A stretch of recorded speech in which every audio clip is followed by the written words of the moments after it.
성경 신약의 사복음서를 보면은 마태, 마가, 누가, 요한복음에서 그 복음서에서는 예수님께서 공생애를 메시아로서의 공생애를 시작한 그 시점부터 주님께서 땅에 계셨던 그 기간까지를 전기 형태로 어떤 사람의 이 전기를 쓰는 것처럼 전기 형식으로 기록을 했습니다.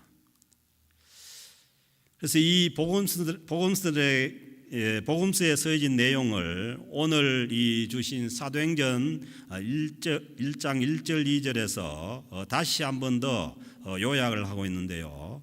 예수님께서 행하시며 가르치시기를 시작하신부터, 그러니까 복음서에서는 예수님께서 행하시고 예수님께서 하나님 나라를 선포하시고 가르치시고 그리고 많은 이적을 행하시고 그때로부터 그가 택하신 사도들에게 명하시고 부활하셔서 예수님께서 제자들에게 너희는 가서 모든 민족으로 제자를 삼으라고 하는 이 명령을 주실 때 그때까지, 그리고 그 이후에 이 땅에 40일 동안 계시다가 하늘로 가신 그 승천하신 날까지의 일을 기록하였다, 그렇게 말씀하고 있습니다.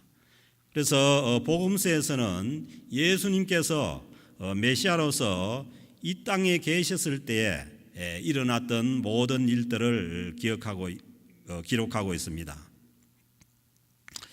그런데 오늘 주신 이 사도행전은 이 복음서 이후에 그 예수님께서 하늘로 가시고 난 다음에 이 남겨진 제자들이 어떻게 하나님의 일을 했는가, 거기에 대해서 기록을 하고 있습니다. 그래서 이 책 제목이 사도행전, 사도들의 이 행적을 기록한 책이라는 것이죠. 그래서 이 사도행전은 그 역사서 형식으로 역사를 기록하는 형식으로 그렇게 기록이 되어 있습니다. 그래서 이 사도행전은 이 복음서 다음에 이어지는 책이죠. 그런데 특별히 어느 복음서와 이어지느냐 하면은 누가복음과 이어집니다. 오늘 주신 이 사도행전 1절 말씀에 보면은 데오빌로여 하고 그렇게 데오빌로라는 사람에게 이 사도행전을 쓰고 있는데, 이 편지를 받은 사람이 데오빌로라는 사람입니다. 그런데 이 데오빌로라는 동일한 인물이 누가복음의 시작인 누가복음 1장 3절 4절에도 같이 나옵니다. 누가복음 1장 3절 4절에 보면은 그 모든 일을 근원부터 자세히 미루어 살핀 나도 데오빌로 각하에게 차례대로 써 보내는 것이 좋은 줄 알았노니 이는 각하가 알고 있는 바를 더 확실하게 하려 함이로다. 누가복음도 데오빌로 각하에게 쓴 책이고, 그리고 이 사도행전도 이 누가복음에 이어서 데오빌로라는 사람에게 보낸 책입니다. 그래서 이 사도행전의 데오빌로와 누가복음의 데오빌로 각하는 동일 인물입니다. 그리고 사도행전 그 1장 1절에 보면은 어떤 얘기가 있냐면 데오빌로요, 내가 먼저 쓴 글에는 하고 얘기를 합니다. 그런데 이 내가 먼저 쓴 글이라는 것이 바로 데오빌로 각하에게 쓴 누가복음을 말하는 것입니다.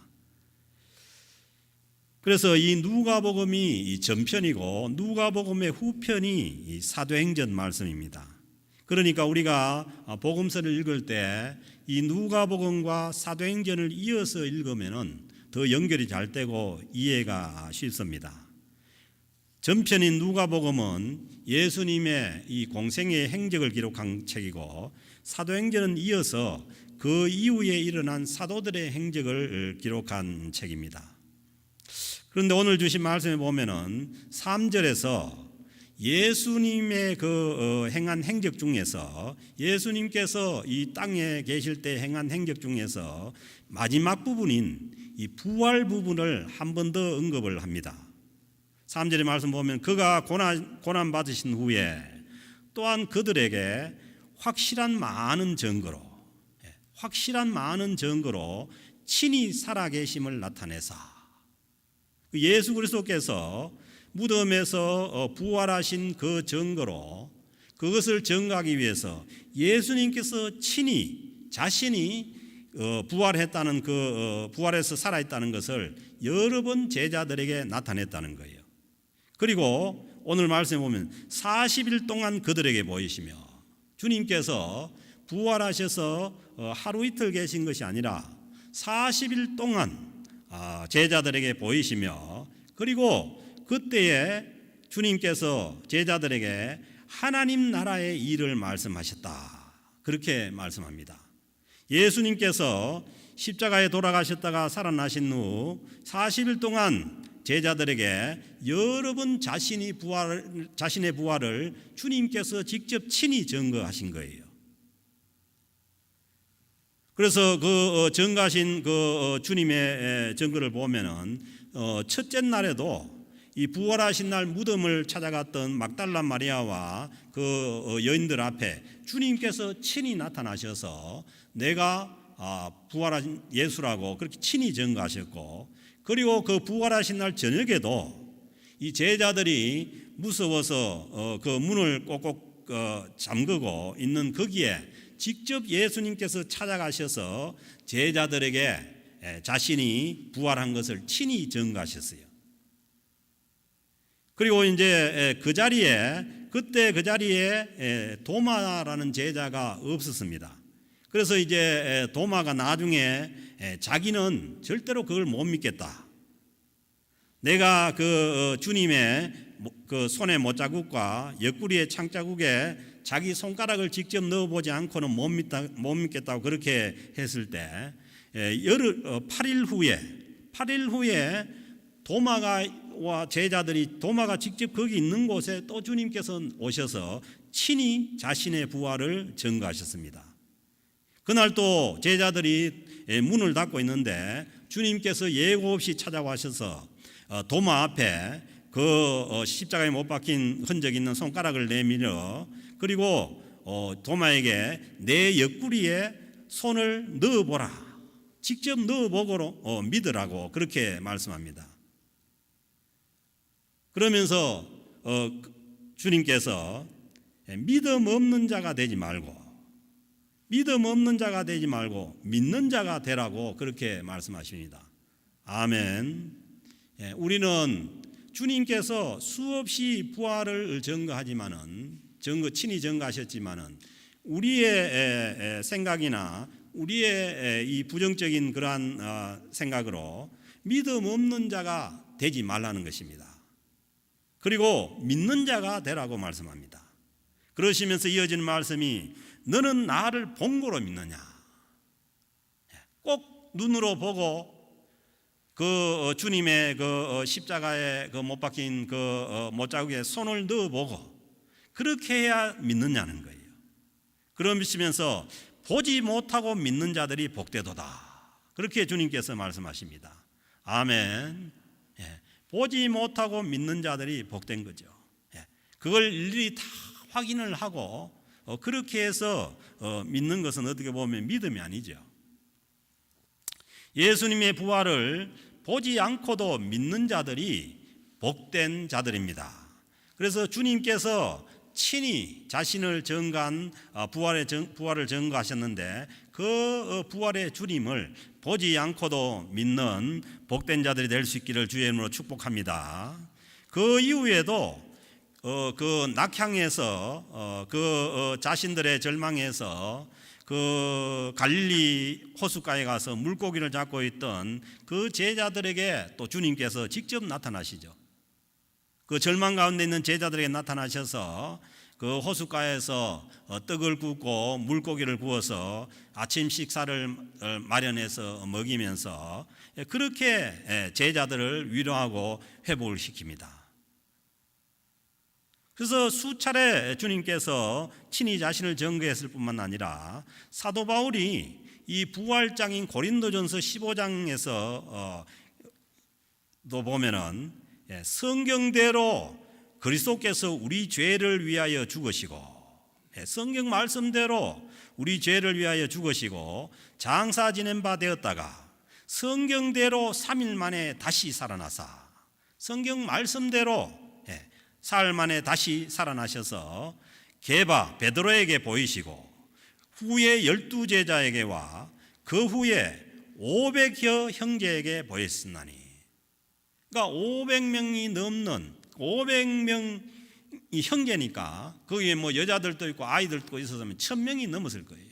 그 사람들에게 주님께서 일시에 다 나타나셨던 사람들이 모였을 때, 그리고 이제 바울이 전가하는 걸 보면은 그 중에 그 500명 형제 넘는 그 형제들 중에 지금까지 이 고린도전서가 쓰여질 때까지 대다수는 살아 있었다는 거예요. 살아 있고, 그리고 어떤 사람은 잠들었으며 어떤 사람은 일찍 이제 잠들었고, 그 후에 또 그 야고보에게와 그 자기의 형제 동생인 야고보에게 보이셨고, 그 후에 모든 사도에게와 맨 나중에 만삭되지 못하여 난 그 사도 바울도 직접 다메섹 동상에서 부활하신 주님을 만났다는 거예요. 그래서 뭐 500명 이상, 1000명 이상의 사람들이 그 예수 그리스도의 부활을 일시에 경험을 했다는 겁니다. 그러므로 2명의 증인만 있어도 그 증거가 되는데 500명 이상, 1000명 이상의 그 증인이 있으니까 주님의 부활을 부정할래야 부정할 수가 없다는 거죠. 그래서 지금 우리가 지난주에 말씀드린 것처럼 우리가 지금 이 자리에서 예배 드리고 있는 사실 하나만으로도 주님의 부활이 증거되는 거예요. 왜냐하면은 주님의 부활로 인해서 이 신약교회 성도들이 주일날 예배 드리기를 시작한 거예요. 그 예배가 지금까지 이어지는 거예요. 주님께서 부활하시지 않았다면은 지금 우리가 드리는 예배도 없는 것이죠. 그런데 오늘 이 주신 말씀에 보면은 주님께서 부활하시고 난 다음에 이 하늘로 가시기 전에 제자들에게 나타나셔서 뭘 말씀하셨냐 하면은 여전히 뭐냐 하면은 하나님 나라의 일을 말씀하셨다는 거예요. 그러니까 주님께서 공생애를 시작하면서 메시아로서의 공생애를 시작하시면서 처음 하신 말씀도 하나님의 나라였어요. 마가복음 1장 15절에 보면 이르시되 때가 찼고 하나님의 나라가 가까이 왔으니 회개하고 복음을 믿으라. 주님께서 우리를 회개하고 복음을 믿게 하는 것은 하나님의 나라의 한 나라의 백성이 되게 하기 위해서 복음을 믿으라고 하는 것입니다. 그러므로 우리가 예수 그리스도의 복음을 믿는다면은 우리는 하나님의 나라의 백성이 된 줄로 믿습니다. 그래서 공생애 중에도 주님께서는 계속해서 비유를 들어서 하나님의 나라는 이와 같으니, 하나님의 나라는 이와 같으니, 천국은 이와 같으니 하시면서 계속해서 하나님 나라에 대해서 말씀을 하십니다. 그리고 예수 그리스도께서 행하신 그 모든 이적들은 뭐냐 하면은 하나님의 나라가 임했다는 것을 보여주는 거죠. 눈먼 자가 눈을 뜨는 것은 하나님의 나라가 임했다는 거예요. 그런데 오늘 이 주신 3절 말씀을 보면은 주님께서 십자가에 못 박히셨다가 돌아가시고 부활하신 후에도 여전히 뭐냐면 하나님의 나라의 일을 말씀하시는 거예요.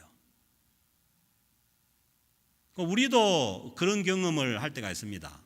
어떨 때는 여러 가지 복잡한 상황 때문에 그 일을 생각을 하고 골똘히 생각하다가 그냥 깜빡 잠이 들어요. 그러면은 뭐 몇 시간을 잤는지 모르는데 그 눈을 뜨고 깨고 나면은 그 생각을 그대로 하고 있는 수가 있는 거죠. 그래서 그럴 때가 우리가 있어요. 너무 그 큰 일을 당하면은 그 상황이 그대로 머리에 남아 있는 거예요. 그런 것처럼 주님께서 무덤 속에 가셨다가 십자가에 그 피비린내는 고난을 당하시고 무덤 속에 계시다가 다시 살아나셨는데도 여전히 하시는 말씀은 하나님의 나라의 일을 말씀하시는 거예요. 그러므로 주님은 하나님 나라의 일 때문에 오셨지 어떤 이 세상의 정치적인 메시아나 아니면은 정치적인 어떤 그 일 때문에 오신 게 아닌 거죠. 그래서 주님께서 원하시는 것은 하나님의 나라입니다. 그리고 복음서에 이어지는 이 사도행전에서 이 하나님의 나라의 일이 어떻게 펼쳐지는가를 보여주시는 말씀이 사도행전의 말씀입니다. 주님께서 십자가에서 돌아가실 때에 우리의 모든 죄를 용서해 주셨습니다. 그 용서될 때에 우리의 모든 자아도 그 주님의 십자가에 못 박힌 거예요. 왜? 우리 자아에서 모든 죄악이 펼쳐지기 때문에. 그래서 주님께서 주님께 나올 때는 자신을 부인하고 나오라는 거죠. 그래서 모든 죄가 다 주님의 십자가에서 용서받고 그리고 그 주님께로 나아갈 수 있는 문을 활짝 열어주셨어요. 그래서 우리는 주님의 십자가만 의지하면은 주님의 십자가의 보혈의 공로만 의지하면은 주님께로 담대히 나아갈 수 있는 거예요. 그리고 주님께서 무덤에 들어가셨다가 부활하심으로 인해서 우리에게 영원한 생명을 허락해 주셨습니다. 주님의 부활은 어떤 부활이냐 하면은 우리가 부활할 첫 열매로 보여주신 거예요. 그래서 우리도 이 세상 끝날에 주님께서 오실 때에 우리도 주님께서 부활하신 것처럼 부활할 것입니다. 그래서 영원한 생명을 하나님 나라에서 누릴 것입니다. 그래서 주님의 이 십자가와 부활을 통해서 우리는 하나님의 나라에 들어갈 수가 있는 것입니다.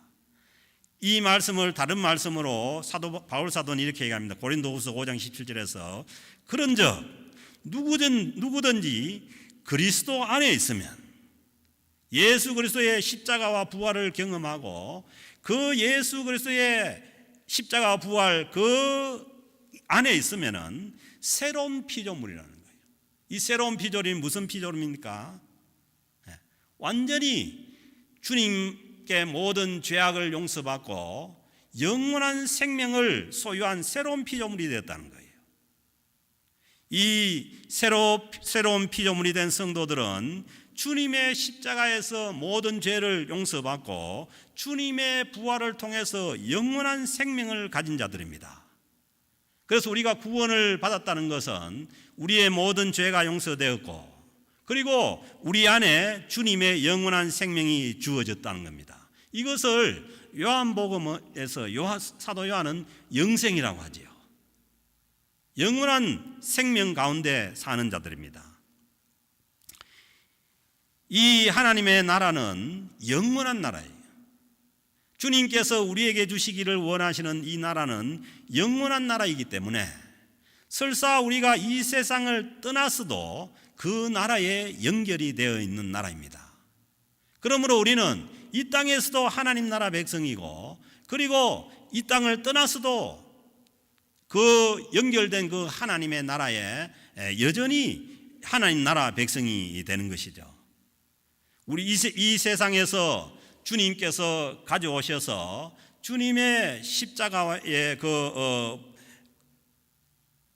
죽음과 주님의 부활로 열린 그 하나님의 나라는 영원한 하나님의 하늘나라에 연결이 되어 있습니다. 그래서 이 하나님 나라, 영원한 하나님 나라에 있는 자들은 영생을 가졌다고 말씀하시는 것입니다. 요한복음 6장 47절에서 말씀하시죠. 진실로 진실로 너희에게 이르노니 믿는 자는 영생을 가졌나니.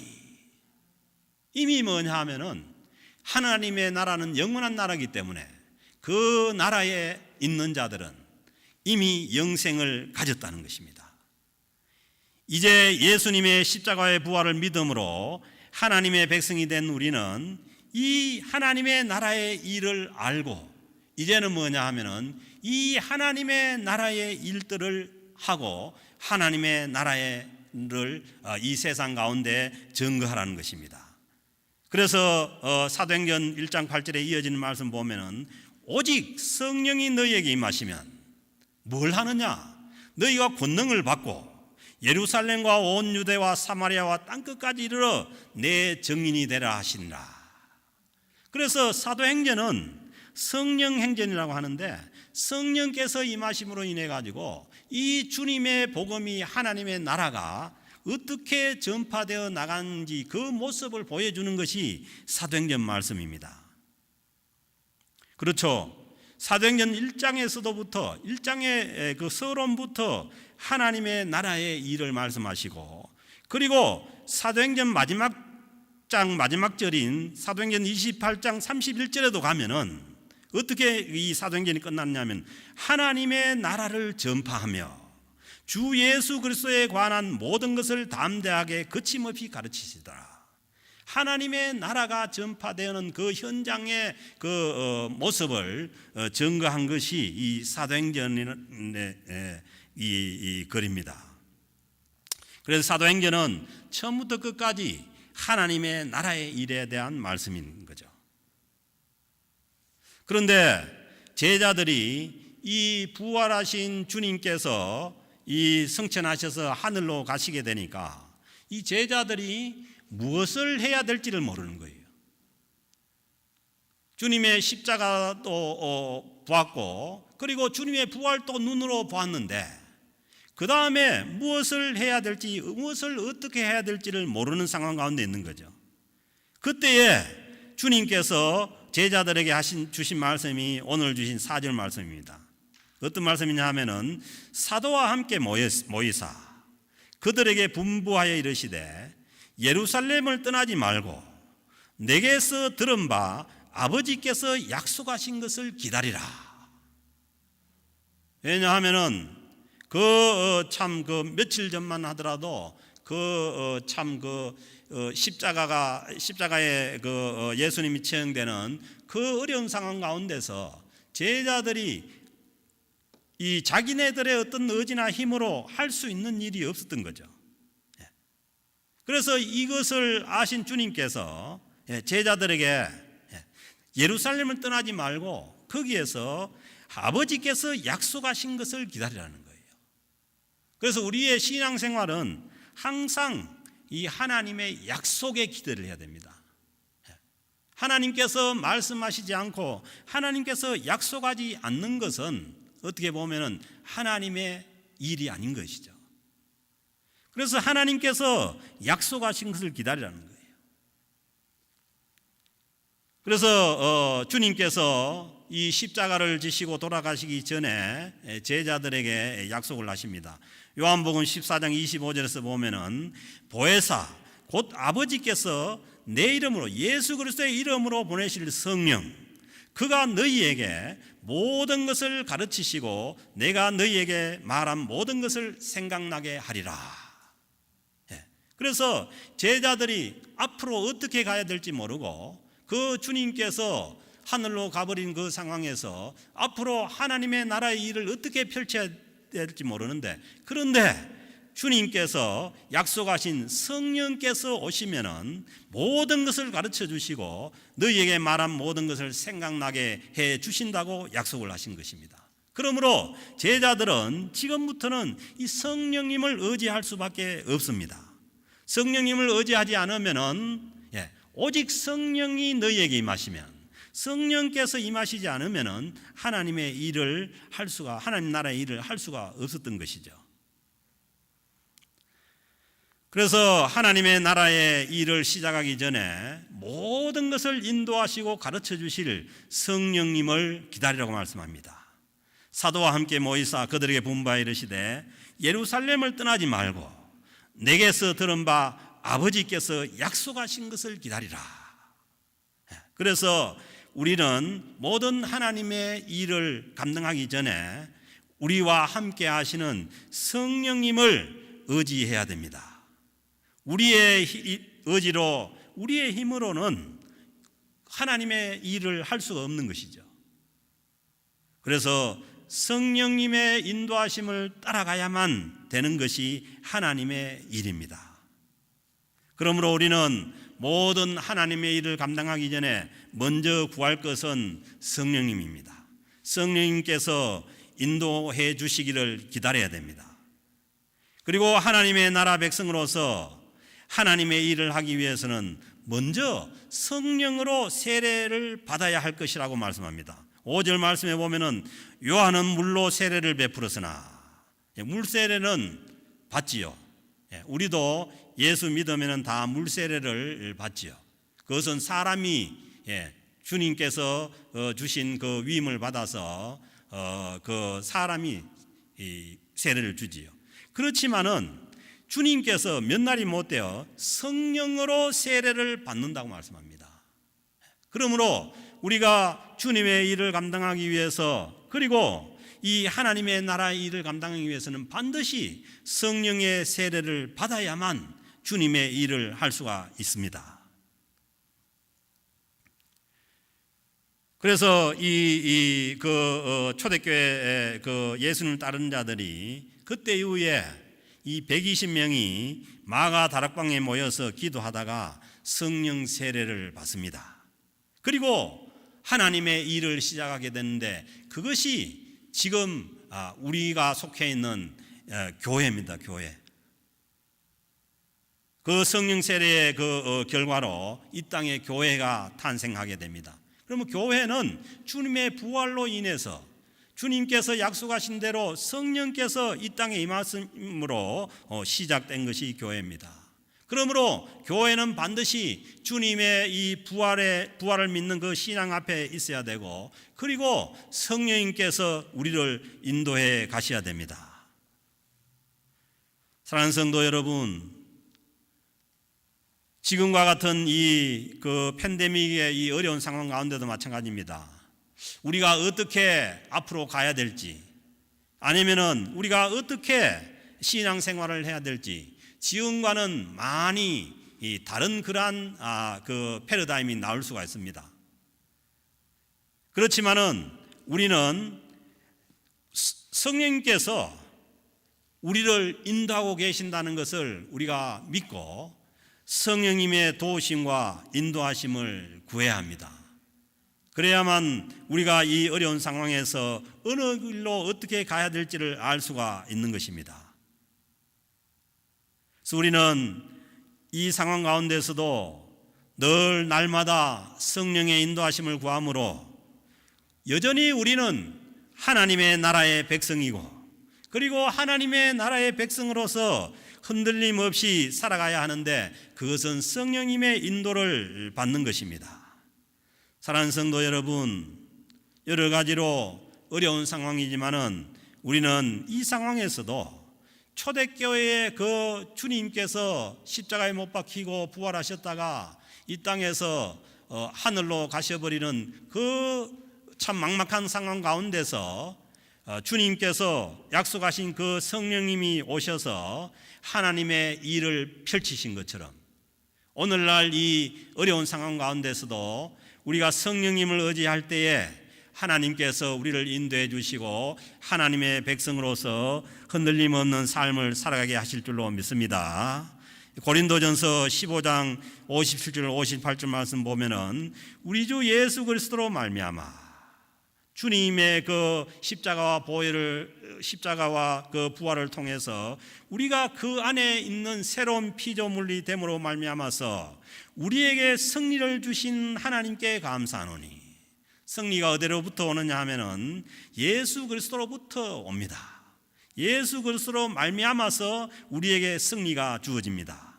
그러므로 우리는 이 결과론적인 승리를 믿고 주님 앞에 우리가 행할 것은 감사함으로 행해야 합니다. 그러므로 내 사랑하는 형제들아, 견실하며 흔들리지 말고, 아무리 세상이 요동을 치고 또 세상이 우리가 경험하지 못한 그런 세상을 만나더라도 우리는 주님의 그 승리하심을, 주님께서 우리에게 주시는 승리하심을 믿고 견실하며 흔들리지 말고, 이리로 저리로 흔들리지 말고 항상 주의 일에 힘쓰는 자들이 되라. 주님의 일에, 우리의 가정에서도 주님의 일로, 그리고 우리가 직장에서도 주님의 일로, 어디에서 무엇을 하든지 주님과 동행하고 성령님의 인도하심을 구해서 주님의 일을 향해서 나가는, 하나님의 나라의 일을 향해서 힘쓰고 나가는 자들이 되라고 말씀합니다. 그렇게 하나님의 나라 안에 거할 때에 주님께서 사도 바울이 말씀하시기를 너희 수고가 주 안에서 헛되지 않은 줄 알미라. 주님 안에서 헛되지 않는다는 거예요. 이 얘기는 무슨 얘기냐 하면은 우리가 주님 밖에서는 모든 것이 헛될 뿐이라는 거예요. 그래서 인생을 살고 난 많은 사람들이 다 인생이 허무하다고 얘기하죠. 주님 밖에서는 헛되고 회의가 있을 뿐입니다. 그럼 우리는 이 복잡하고 어려운 상황 가운데서도 주님 안에서 우리가 무엇을 하든지 주님의 일에 힘쓰는 자들이 될 때에 그 수고가 헛되지 않을 줄로 믿습니다. 그리고 반드시 그것은 주님 안에서 열매로 맺어질 줄로 믿습니다. 그래서 변함없이 이 팬데믹 상황 가운데서도 흔들지 말고 성령의 인도하심을 따라서 하나님의 일을 감당해 나가는 저와 여러분 될 수 있기를 주의 이름으로 축복합니다.